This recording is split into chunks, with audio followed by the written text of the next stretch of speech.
Hi, everybody. Welcome. Thanks for being here. This discussion series is part of 1111, a Creative Collective's Artist in Residence program. 1111, a Creative Collective is a nonprofit organization based out of the San Fernando Valley, serving the greater LA area, that focuses on providing integrated and accessible arts programming through community events, public art, exhibition, and education. This program is sponsored in part by the Department of Cultural Affairs, Los Angeles. If you'd like any more information about 1111 or the upcoming discussions in this series, please visit 1111acc.org. We've invited contemporary artist Zeina Baltagi to join us as our resident artist through December 20th. Zeina is taking a deep dive into the concept of surveillance, investigating the blurred line between the observer and the observed. She has produced a very robust discussion series, which culminates on November 22nd, at which point she will enter our physical gallery space to continue working on a series that she began a couple of years ago titled Marketplace. I'd like to introduce Zeina further. Zeina is a Lebanese-American artist and educator. She was born in Stockton, California, and raised between California and Lebanon. She holds a Bachelor's of Art from the California State University of Northridge and an MFA from the University of California, Davis. Zeina's work explores and exposes the tensions within identity and social politics. It reveals intimate transformations in relation to lived experiences with physical, emotional, economic, and cultural mobility.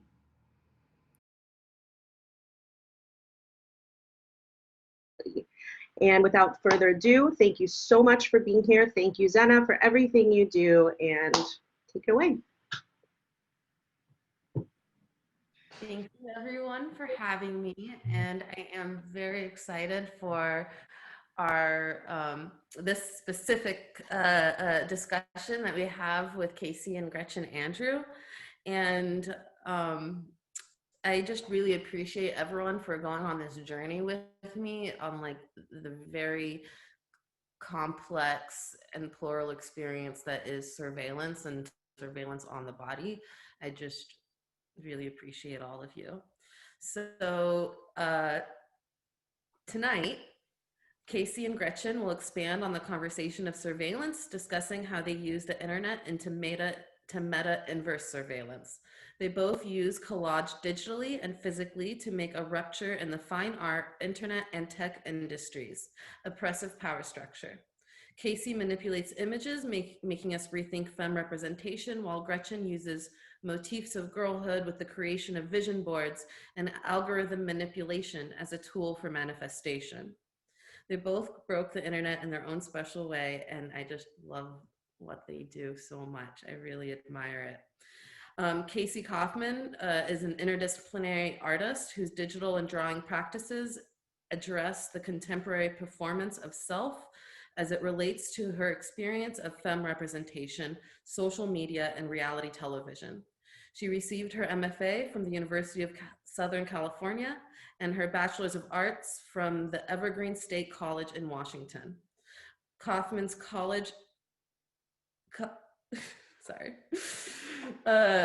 Kauffmann's collage Instagram project, Uncanny San Fernando Valley, Uncanny SF Valley, has been featured in LA Weekly, The New Yorker, ID Vice, Hyperallergic, and has been exhibited in galleries such as Transfer Gallery, the Brand Library in Glendale, Lemon Space, and so much more. The project, which started in 2014, features digital collage works and GIFs created using only her iPhone. The pieces Kauffmann posts to this account are on an ever-accumulating collection of material from all corners of the internet, sourced from Tumblr, Instagram, and Google. Her drawing practice functions as an inquiry into representation of femme emotion and hysteria in both art history and popular culture. And we're happy to share their websites and their Instagram and all of that in the chat. And then after Casey will present their work, I'll have Gretchen speak a little bit about themselves, and then we'll go into a really exciting discussion. Gretchen Andrew was born in Los Angeles in 1988. 88 babies over here. She's a search engine and internet imperialist artist. Her practice is described by critic Jonathan Griffin in Lala magazine as alluding to the Wild West possibilities of the internet and to the scale of her artistic ambition.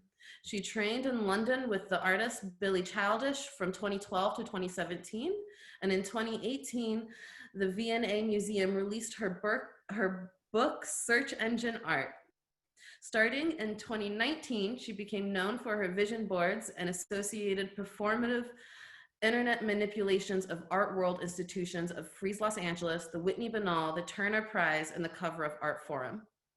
Gretchen's work has recently been featured in the Washington Post, Fortune Magazine, Monopole, I'm going to butcher this, Wirtschaftsfusch. Gretchen, you'll help me out. Yeah, I can't pronounce that one, but apparently it's Germany's biggest business weekly. So it's on the bio. But one of those huge things that you can't pronounce, but trust me. And anyways, as well as being written and featured in the Los Angeles Times, the Financial Times, the amazing Just Talk Right Now in Boston, and has exhibitioned in Future News as on display at the Monterey Museum of Art. Currently an artist resident till January 3rd of 2021. And you can find her work with Gazzelli Art House, Anka Corti's Gallery, who will be hosting her exhibition in February 2021. So these folks are up and coming, so listen up. Casey's going to present their work, and I'm very excited about it. And just to remind everyone to please mute your microphones and turn off your cameras. Not that we don't love to see your face, but we're trying to be panel-y. And then there will be a moment where you could open all that up during the Q&A, and we'd love to see your faces. All right, I guess I'll take it away. Take it away. Okay, let's see. Let me share that screen. Okay. So here's my little PowerPoint. Just gonna introduce you guys to some of my work. Hopefully it all loads and everything. I'm gonna try to keep this brief because I feel like me and Gretchen have so much to say about this subject. But I'm gonna mostly talk about my Instagram collage practice and some of my other projects. But I'll start with, my name's Casey Kauffmann. My pronouns are she, hers, and I identify as an interdisciplinary artist. And before I get into my work, I always think it's really important to give background on like who I am. So I'm from the San Fernando Valley. My mom is like a pageant queen. She was Queen of Queens in the Hollywood Parade. And I have very like hippie LA parents, and my dad was like this very political, like, protester back in the 60s, but he ended up being an ad executive at Mattel for Barbie for like 30 years. And then this one right here is a picture of me at Venice Beach visiting my favorite performer, Silver Bikini Lady. So basically, like, my background in Los Angeles, being around so much media culture and also having three sisters and so much femme influence in my life really informs my art practice today. And so after undergrad, I moved back with my folks in the Valley in 2012, and I was very sort of like outside of the art world, and I really wanted to get involved, but I felt really separated by being in the Valley, and I was pretty inexperienced with that.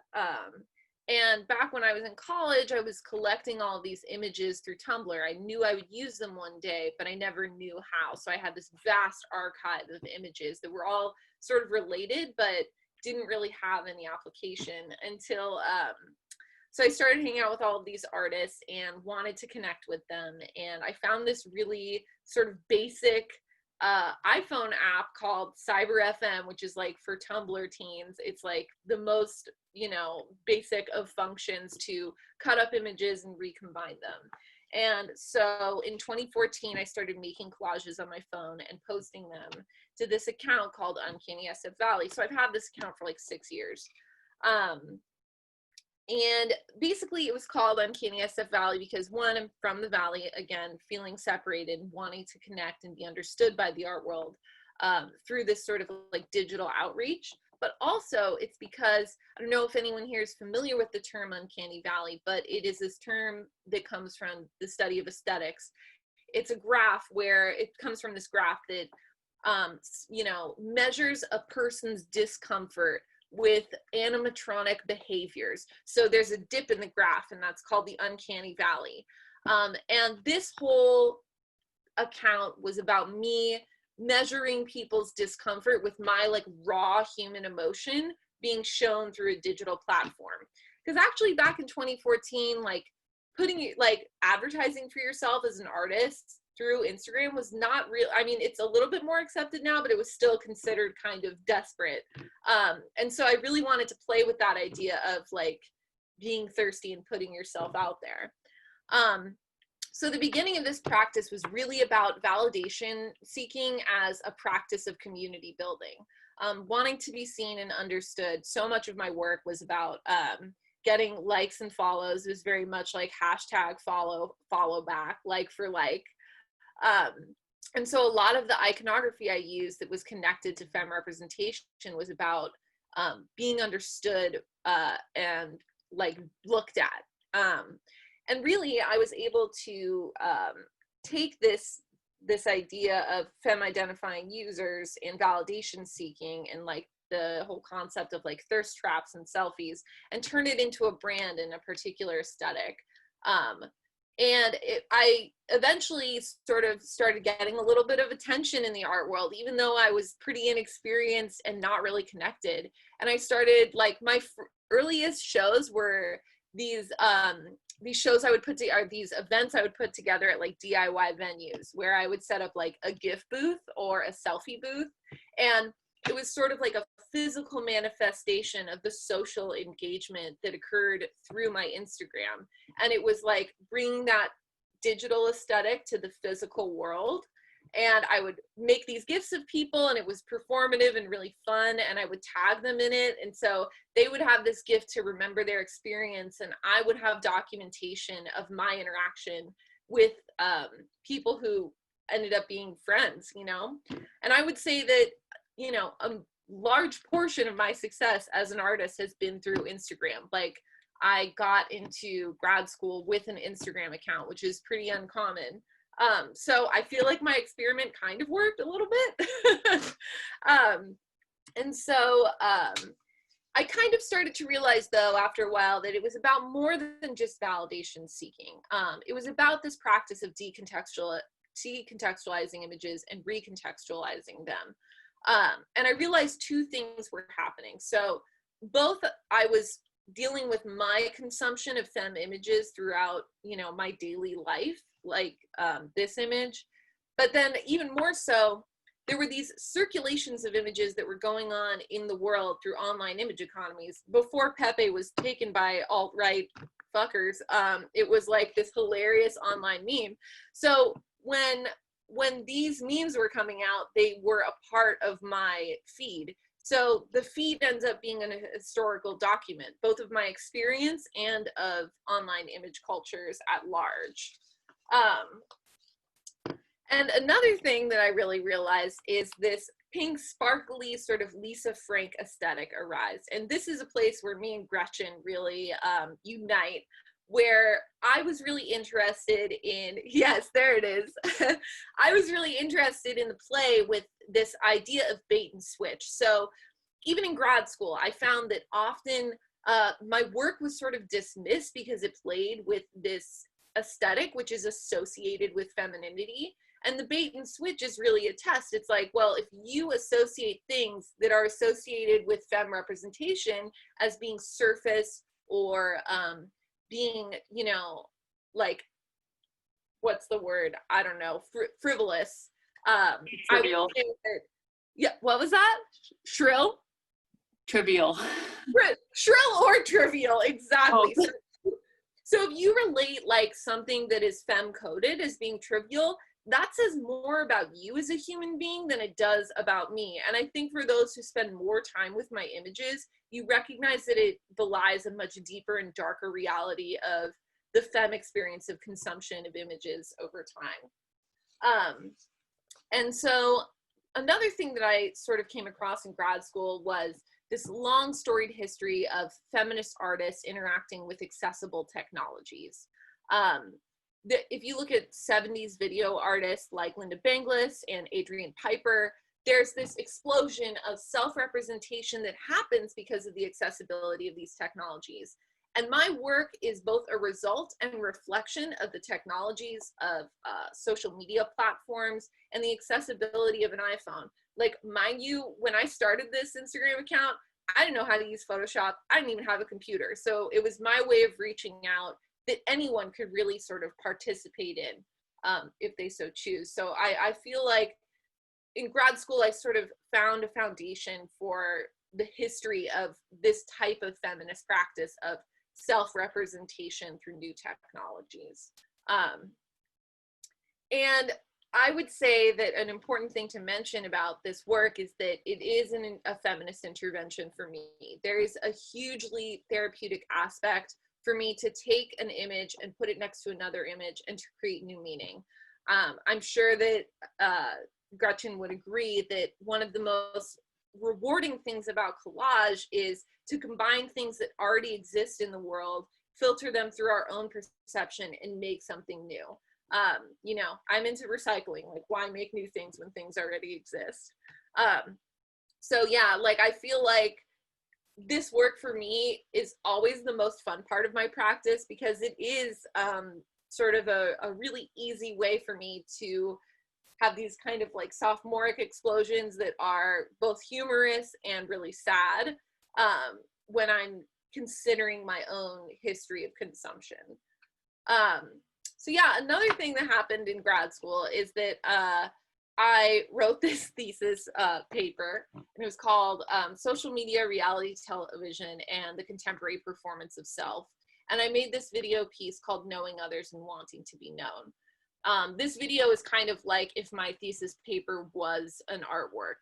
So basically, it is the same thing as my Instagram account, except it's a video collage made through After Effects. It's an episodic video. It's 18 minutes long at this point, but the whole point is that it will last forever. I'll always be able to add episodes to it, just like a feed, just like a timeline, just like Instagram. And another benefit of having it be an episodic practice is that it fits the Instagram-sized attention span. So the episodes are really short, and if you want, you can sit there and watch the whole thing, or you can stay for 30 seconds. But it really is a meditation on how social media and reality television rose in popularity in the early 2000s, which is when I was an adolescent, and I'm still obsessed with all of these shows, and really came to be so profoundly influential in the way that we perform selfhood and the way that we perform authenticity. So that is the point of this piece, and it should go on forever. And if anyone wants to see it, you can contact me and I can shoot you the link to the whole video. I don't give that shit away for free though. You gotta contact me. So yeah, that's my video work. And then one more thing to mention is my drawing practice. So these are all charcoal pieces that I made shortly after undergrad. And I always used to say, I draw women crying or fighting from reality television. And really, I was talking about the commodification of hysteria for a long time. And after making these drawings and in grad school, I sort of had the realization that there was just this moment, this crescendo of drama in each of these images that I was most interested in. So I developed this new series, and that's called Who Is She? Who Is She takes images from art history and popular culture of women in, hysteric states, and isolates that moment of the most sort of hyped up performance of hysteria. And really the question that this series asks is, how much of that performativity of emotion comes from me as a human being, and how much of it comes from the culture I consume? And it talks about how gestures of hysteria are compiled over representations over time, So if that image of St. Teresa in ecstasy is repeated over and over again, all the way up to Housewives, all the way up to Lindsay Lohan passed out in a car, when I am in a state of ecstasy, am I performing myself or am I performing the images that I've consumed? So it's like about that blurred line of agency that is a result of, you know, representation, which is formulated mostly by men. And one other aspect of this last part is these GIF videos. So another additional augmentation that happens to these images is I take these drawings and I put them into my phone and I turn them into animated GIFs, adding another layer of sort of that physical to digital oscillation, because these images are, you know, manipulated through Liquify on Photoshop and then they're drawn. And that tool is usually used to make like women's breasts bigger and their eyes bigger and their waist skinnier. So it's a misuse of this tool, which is, you know, a very oppressive way of representing women. So it has that physical to digital oscillation. And then in this final form as a GIF, it's like another touch of my hand to alter the images in, you know, a digital way. So like this GIF, it's made on my phone and you can watch my finger pass through the image of her lips. So it's about that physical to digital touch and me being the filtration device, the vessel for the images I consume. And that's pretty much all of the arms of my practice. And, but I obviously think that what is most relevant to this conversation is probably Uncanny SF Valley. But these all have a hand in how we survey ourselves and how we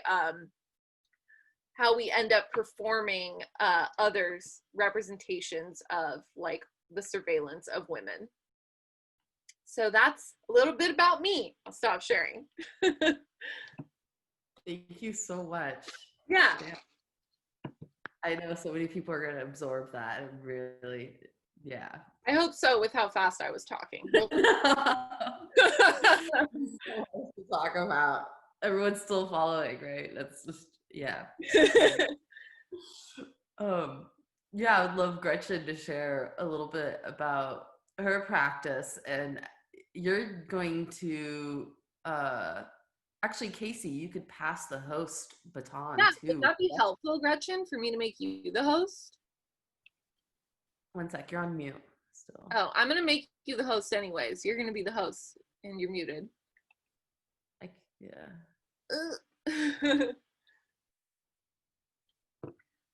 You're the host, but you're also muted, Gretchen. Oh, there's two of you now. Go, Gretchen. Go, you. I can't hear you. It's weird because they're both muted now. Oh. Maybe I can't do this. You gotta have one of them unmuted and one of them muted to not get that. I've been looking for one Zoom meeting to give feedback like that. Thank you.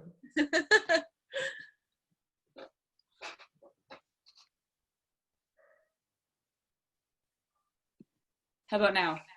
Perfect. Okay, perfect. Okay, I'm gonna mute myself. So I'm hearing myself. Okay, but here we are. Thank you so much. I'm just gonna leave this meeting. All of you. Yeah, and we and still have time. It's only 7:30, so we're good on time. Okay, well, and thank you so much for having me twice, especially when I was having both cameras set up. My name's Gretchen, and I know Zeina from a breakfast that we used to get to do almost weekly in Los Angeles with some other fabulous artists, and I very much miss getting to see her. It's a very big honor to be here. Erin, thank you so much for having this residency and hosting us, and Casey as well. It's been great to learn about your work through this process. So I wrote a whole bunch of notes last night or the other night when we met to pre-meet, and then also here, but I just want to very quickly tell you what I do in my practice, which is I take these vision boards that I make on canvas, as Casey was saying, super like femininity, super trivial materials, and I use them to manipulate the internet. So if you Google the next American president, one of my vision boards comes up as the top result. If you Google cover of art forum, if you Google Freeze Los Angeles, if you Google the Whitney Biennial, the Turner Prize, like there's a bunch of other hacks of the art world. that I've done through these vision boards. And the way that I'm able to do this is search engine optimization combined with metadata, combined with a unique use of language as a programming language, like the English language as a programming language. And the what's so fun about this to me is that when, actually this one behind me that I've been working on is going to Anka's show in London on at the end of February next year. And it's one of my series that pretty soon when you Google best MFA, so if you were like, oh, where do I go get an MFA? You said, what's the Google show in London? What? Sorry. I accidentally went YouTube live, so there was like 2 of you. So it was actually you listening to you. This is all sorts of meta. Sorry for that interruption as I was saying. Okay, that's okay. Sorry. No, okay. Sorry for interrupting. One of the ones I'm working on now is like this one behind me. So when you, pretty soon when you Google best MFA, instead of getting a list of schools, it's like Yale, Cal Arts, you're gonna get my images of what I did instead of going to MFA school, which was basically like, I don't know, hang out with my friends, read certain books, like go on train journeys. And the idea is to take away some of the institutional power, take away some of text power, and make it look really wrong in the search engine. I find that the performance of being feminine can be authentic and sincere and performative at the same time. And something I've been saying is that was saying a month ago is that I'm going to be myself for Halloween, and like who is 2020 Gretchen to hold back 2030 Gretchen, and always thinking a lot about the performance of self and how I'm watching myself in an aspirational way, and very much using, like, this is my new favorite thing right now. It's just money fabric that's like pink. And by using these materials and having them show up in the search engine and to literally reprogram artificial intelligence through their presence in the search engine and through the way that I structure them online, it looks wrong because it's feminine. And why is it that feminine looks wrong in a powerful and technical place? And that is my joy and my theme right now. So if you're on your computer at home, just Google the next American president and go over to images, and you can see my vision boards about what I desire the next American president to be. And thankfully, this is what we most recently seem to have gotten. So you're welcome. I'm going to go ahead and just Google it real quick. Watch. The next American president. I don't think I even live, so you know it's real. I don't even think I could. There she is, our next American president. I just love Googling you so much. You're literally breaking institutions in the fine art world, in the academic world, in the tech world, like in such a way that's so admirable, because so many of us at a young age are taught that we need to do this immense amount of assistant labor to even deserve access. And that's the thing that traps women and people of color to lower tier positions, is this notion of this carrot that you always have to go chasing. And you just went and took the carrot, and I just love it. And started chewing on it. It's definitely something I very much identify with in Casey's work, especially when she was saying before she even had a computer or Photoshop. This isn't that hard. What I do is not that hard. I teach workshops on it all the time. I want to show how easily the internet is manipulated when we don't see it. And then I also want to show that often with technology, people on the inside of tech make it seem more complicated than it actually is to keep people out. And the impact of keeping people out right now is keeping women, people of color, people internationally out of a system. And that has huge implications, like internet literacy and sort of the way that this power echoes.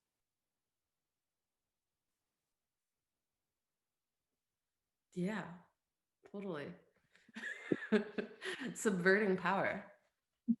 Gaining it through self. This is one of my favorite materials. It's this selfie stuff is stretchy. So I'm wearing it as a tie to this conversation. Professional. Yeah, there's something that Casey was mentioning was the play with the sexist negative associations of wanting to be seen or understood as it being so like intrinsically narcissist and surface for women to even aim for that, and like how within that within itself is so sexist, and in reverse it would be different. It would be considered ambition. It would be considered basic PR. So I was wondering if you all could. It's really interesting to say that, because something that I have not talked about widely, because I think specifically with women, there's a move to discredit, like anytime there's a opportunity to. 2 years ago, I got rid of my art studio and moved my practice into my house in order to hire a PR firm. No one understood what I did. No one, like, there's so many steps. There's artificial intelligence, there's the search engine. I've been doing this for 5 years and nobody cared for the first 3.5. And as soon as I hired a PR firm and they got an article placed in, well, not like placed, but like they sent out this press release, they explained it in a certain way that I helped them with. And then when the LA Times picked up what I was doing, like now the majority of my press comes to me directly, but it was still like, it was so awkward to do that, because it was like, well, this isn't how artists make it. This isn't how like people get discovered. This isn't like what someone who's trying to get into art will do. This is gauche. This is, to Casey's point about like being thirsty about wanting to be part of this thing is so uncool. But I do think that like, I don't know, it worked. So like, to Casey's point, like it kind of worked. So like, I don't know, I got what I wanted.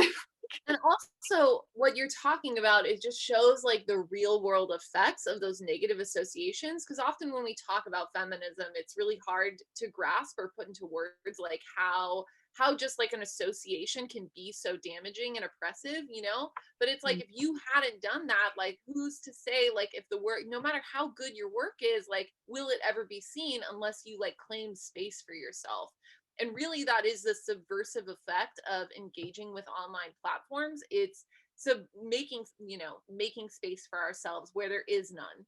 And that goes for all marginalized groups. And that is the democratic potential of these platforms, which, is really undervalued in the alarmist reaction to the corporate control that also is present in these platforms. In regards to the corporate control, because I do think it's really important, but like what I really enjoy about both of our works is we say like, okay, there's all sorts of problems with this power, with this concentration of power. Yeah. But like, it's not the only conversation we need to have. And it's not just capitalism, and it's not just big tech, it's also patriarchy, and it's also the way that women are perceived. And we've both felt that there's an expectation in the art world that's like, well, what does this mean in relationship to Marx? And I'm like, we're like, okay, like, yes, I could focus on that, but what's important to, I think, both of us are issues of this self-representation, of taking power where it's not been given to us. And of course there's problematics anytime you're using a platform or a system, but everything's a system. Capitalism's a system, democracy's a system, gender's a system. Yeah. And we're artists who address the system of gender, I think primarily, but it always relates to those other power structures, because gender is in itself a power structure. Yeah, and like not to be sort of negative and damning about like what is popular in the art world, but like I see so many male identifying people engage with work through the lens of materiality. They're like, oh, I like made this stone sculpture, I made this painting, and it's just about paint. And it's like, to me, that is a very safe method of making work. Like, of course, we're all interested in materials, but I feel like you and I, Gretchen, yeah, well, money, but also I feel like it's fake money as a material. Better, but it's just, I feel like it's so much more of a brave choice to attack these these elements of visual culture that have real world ramifications. And it's not an easy choice, and it's obviously involved in things that are problematic, and you know, I think we both recognize problematic for ourselves and culture at large. But, you know, it would be an easy choice to just be like, yeah, like it's about wood. Like, you know, I think I think it's actually like a much more brave and, to me, more interesting choice to talk about like the systems of communication that inform visual culture rather than, you know, what is visually and texturally, I guess, interesting to some. And I think completely to your point of that, like I was doing the same process of internet manipulation with my oil paintings, with my quite accomplished figurative oil paintings, and it was going nowhere. I was accumulating no power. I was making no money. I was connected to some very real people in the art world, and nobody cared. Yeah. But as soon as I used materials that looked wrong, and to be honest, were what the materials that people expected me to use, but I pushed it in the same way you do in your work to this absurd point where I was like, yeah, like we're talking like butterflies and bubbles and like glitter and these sort of things. It was begging people to dismiss it instead of begging for acceptance. Yeah. And that I found to be a subversive power. Right. Because I do think people still just dismiss it, but like they were going to dismiss me anyway, so we might as well have somebody be like, that looks so dismissible, I'm going to look twice. Exactly. And those people who so easily dismiss it, again, it's like personal problem, bro. Like that is more about you than it is about me, you know? And the people who sit with it see further into it. And what I think is so interesting about your work, something that I tell students all the time. They ask, like, how should I make something? And I always say the process that you use should reinforce the conceptual intent of your work. So the conceptual intent of a vision board is to imagine success for yourself. And the actual method you're using for manifesting this work in the world is literally reorganizing the internet to create success for yourself. So you've really successfully taken the conceptual intent and turned it into a process. The same way I have turned, you know, the conceptual intent of talking about my feelings by reorganizing images and, you know, posting them online for attention into like a process and a conceptual intent, you know? So I relate to that. Yeah, I think that's a really great point. I wish I'd had you as like an art school professor, because it's not just like a fuck you to the art world and to men. It is actually just a stronger conceptual practice to make vision boards than it was to make paintings. Yeah. But there's also like less of a barrier historically, like sort of that like great male painter thing, and it's something that I think we see a lot in net art and in computer art. There are a lot of women. There are a lot of women pioneers. Olia Lealini is like a mentor and a huge like inspiration of mine. And I don't think she always thinks about what she does as being quite feminist, but I'm like, no, like very few people in the tech world who are considered founding visionaries are women, but in tech art, they are almost all women. And I think that is so cool. Yeah, I think there's a huge historical basis for this type of work. I think that goes back to feminists using accessible modes to disseminate information when it comes down to even like the education modules that we're finding on Instagram. That's like up in power, and like how accessibility moves movements forward as a tool. Yeah. It's I both. would love. Sorry, go on. Sorry. Go. You had a thought about that. Go ahead. Well, I was just going to say it's both the accessibility of the technology and the accessibility of the reimagining of selfhood, you know.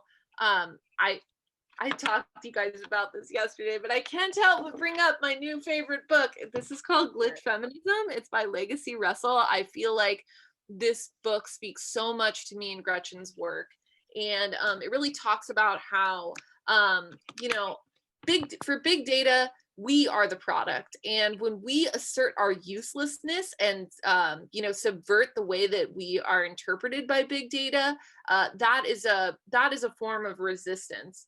And if you're talking about like making space for yourself as an artist, or as a femme identifying person, or as a marginalized person in the world, there's this interview in there with Juliana Huxtable, who's an intersex artist who now identifies as female.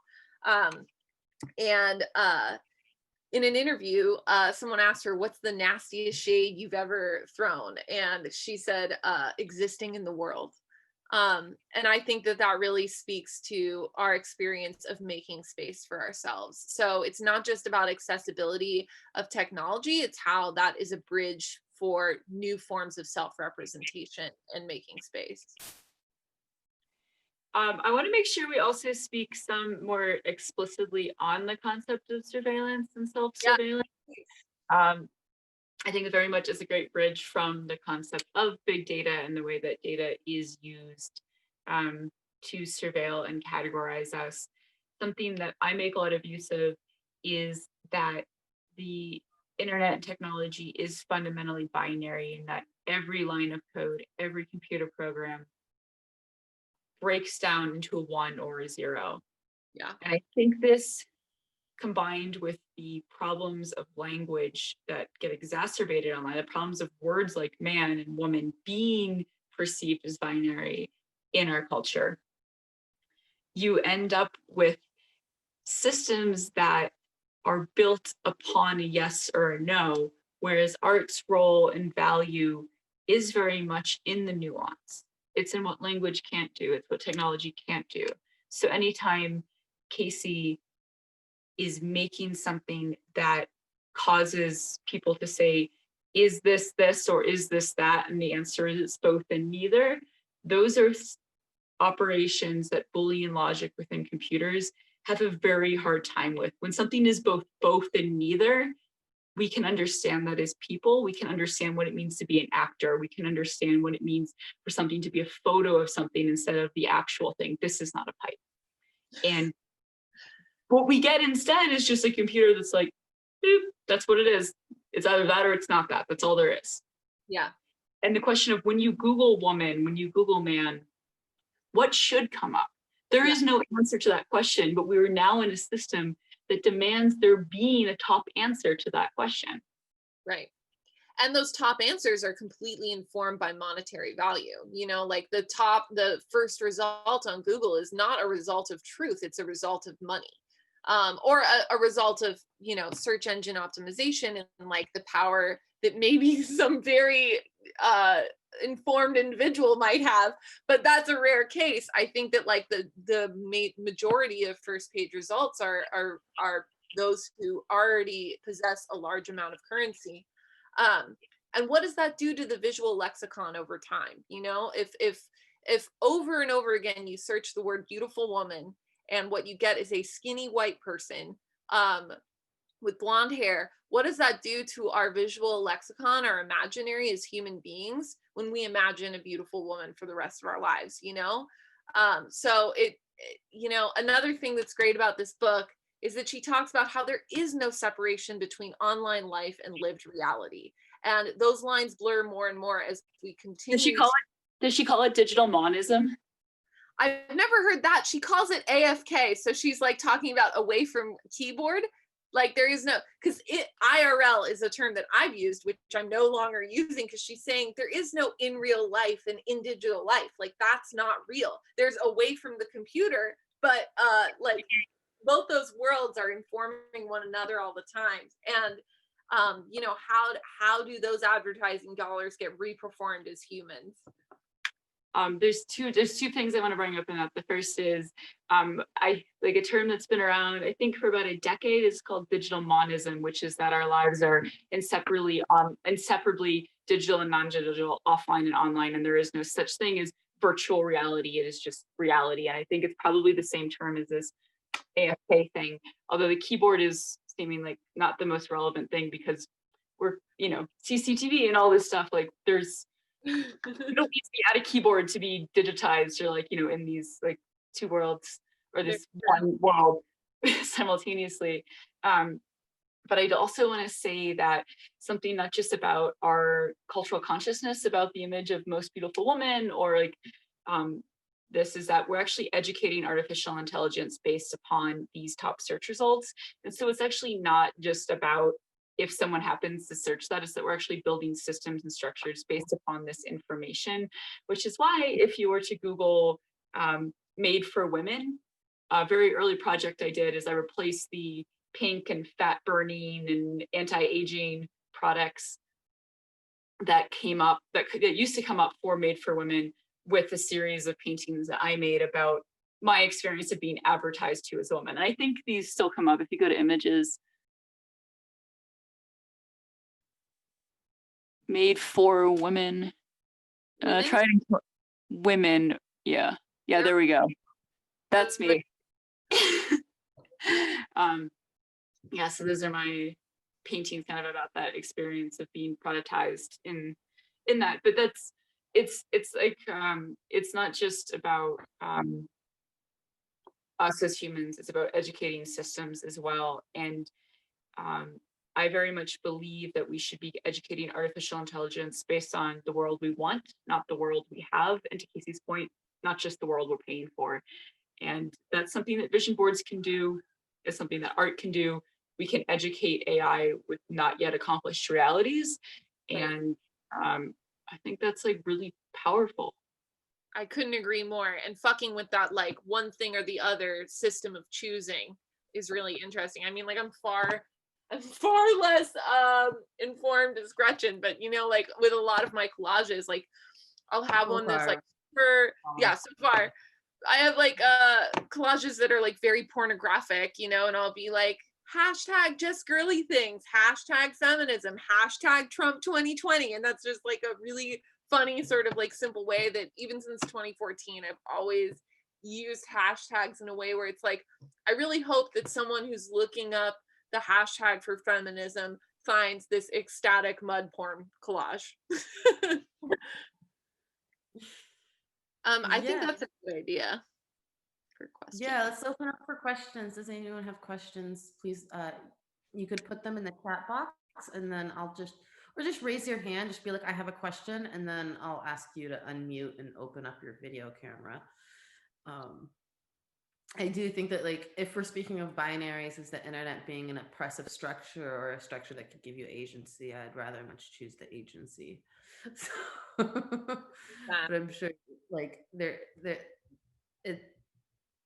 no such thing as really a binary life in that section. That's why I've stopped trying to make work one by one and started to think this is a whole plural situation here. And thank you so much for sharing all of that.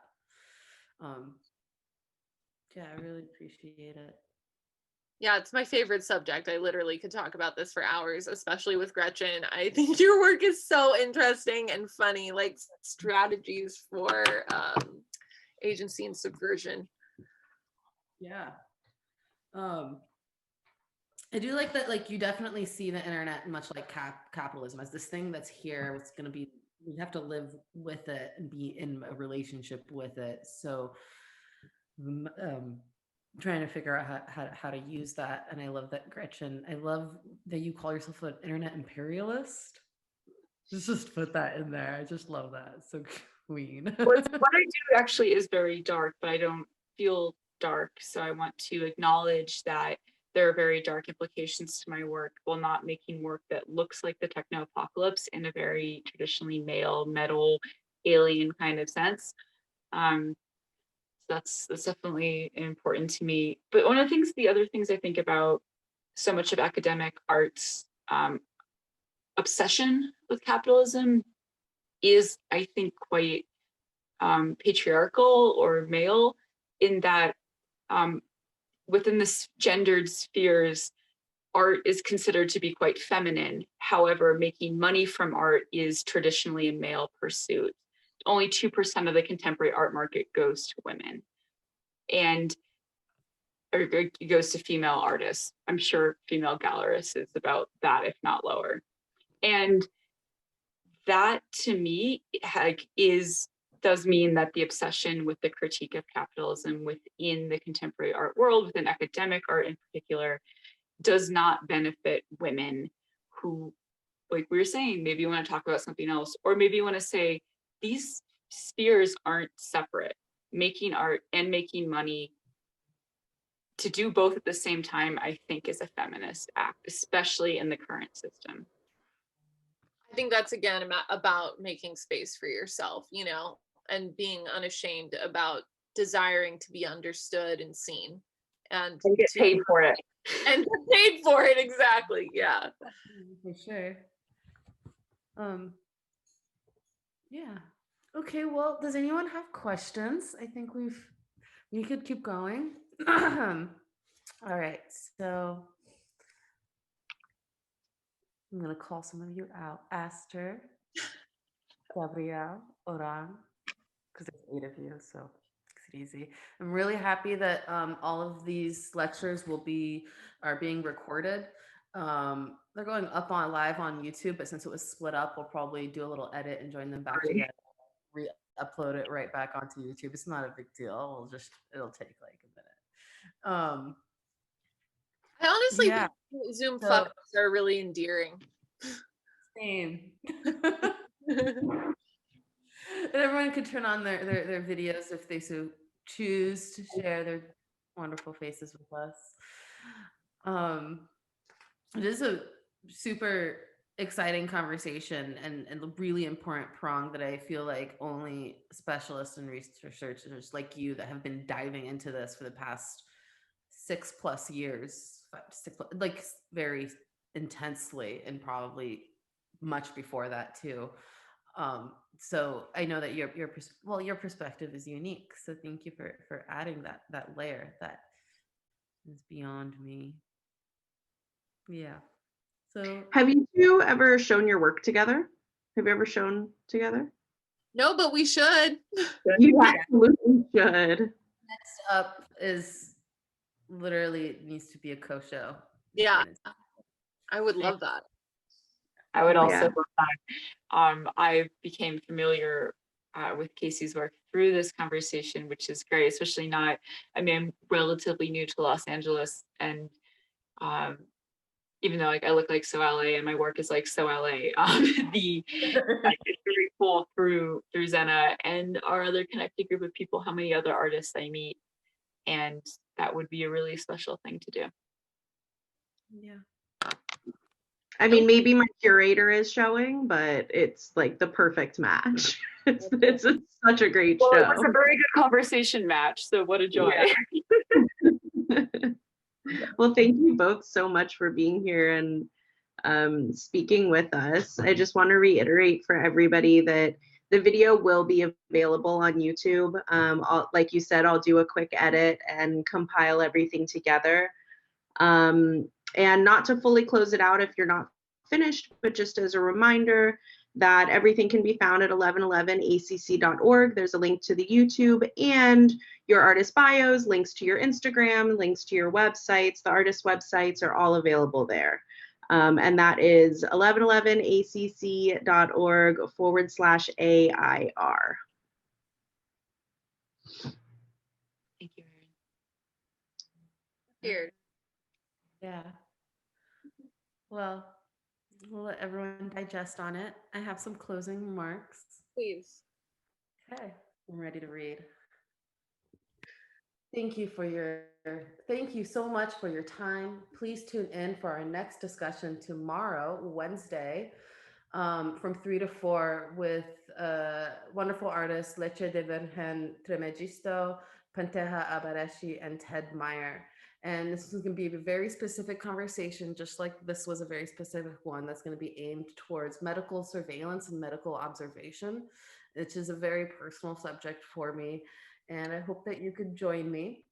And in case you have not yet had a chance to view one of our speakers from our last lecture, Yasmin Diaz, is closing their solo show, Soft Powers, at Ochi Projects, and that's going to be still up for a few more days till November 21st. And I just want to plug in my lectures because y'all are doing awesome things. And then from the first lecture series, if you remember Arshia Fatima Haq, who spoke with Ron Athey, they're doing a performance with a musical artist, Maral, with Oxy Arts, which is going to be Friday, November 20th at 7 p.m. And they're doing an archive divine listening room, which is kind of coincides with like agency and creating your own histories when it comes to your own cultural like literal culture, like music and art culture. So yeah, exciting things. And Gretchen Andrew, stay tuned because there are going to be really cool things. I know probably closing that residency at the Monterey Art Museum, and you have a solo show coming up in 2021. Gretchen, by the way, is international, so like look out for her in London, in the US, and I just imagine her going to Australia at some point and having a solo show there. I don't know why, but I could see you in Australia. If you visualize it, it will happen. This is what I've learned. I feel like it will happen. Gretchen in Australia, London 2021, Australia 2022, whatever. I don't know. You manifesting it, but amazing things. You could pick up your Nescafe. That's because I'm Arab. I do Nescafe, or your wine. Cheers. With some closing remarks from Aaron Stone. You're muted, Aaron. It's going to be the closing. I think I kind of said my closing remarks, but I just again wanted to say thank you. It was a pleasure. I'll hold up my coffee. It's actually from this morning, but no, you know. It was a pleasure witnessing this discussion, being part of it with all three of you. And I thank you very much and wish everybody a wonderful evening. And Jenna, thank you so much. But please keep us up to date on your residency as it begins. I know we didn't get to talk a lot tonight about what your plans are, but I know that Casey and I are both very excited to see the output for this. So best of luck with that. And thank you for letting us help you kick it off. Absolutely. You two, the coolest hype I've ever received. I much appreciate it. Look out. You'll be watching me creepily making work in the gallery under quarantine. The physical residency will begin November 20th to December 20th, and I'll just be in the SFV unwrapping all of this and responding to all of you. Thank you. Appreciate it. Hi, everyone. Have a wonderful night, everyone. Thank you. Yeah.